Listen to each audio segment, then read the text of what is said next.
বলিউড অভিনেতা সালমান খানের সঙ্গে জুটি বাঁধার জন্য অপেক্ষা করে থাকেন বহু অভিনেত্রী। কারণ বড় পর্দায় তার ছবি আসা মানেই প্রেক্ষাগৃহে ভক্তদের উপচে পড়া ভিড়। এমনকি তার হাত ধরে বলিউডে সফর শুরু করেছিলেন একাধিক অভিনেত্রীও। কিন্তু সালমানের একটি ছবির জন্য ক্ষতির সম্মুখীন হয়েছিলেন এক অভিনেত্রী।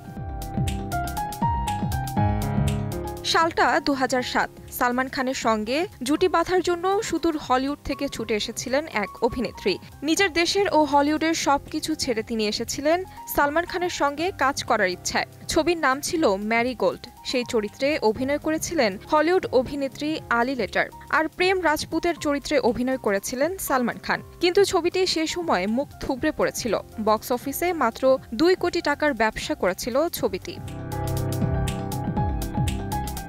এদিকে ছবিটি ফ্লপ হওয়ার পর ছবির পরিচালক উইলকার্ট ক্যারল নির্মাতার কাজ ছেড়ে দিয়েছিলেন বলে জানা যায়। ম্যারিগোল্ডের পরে আর কোনো ছবি তৈরি করেননি তিনি। এমনকি ছবির জন্য চিত্রনাট্য লেখা বা প্রযোজনাও বন্ধ করে দিয়েছিলেন নির্মাতা। অন্যদিকে অভিনেত্রী আলি লেটারও এই ছবির পর বলিউডে আর কোনো কাজ করেননি।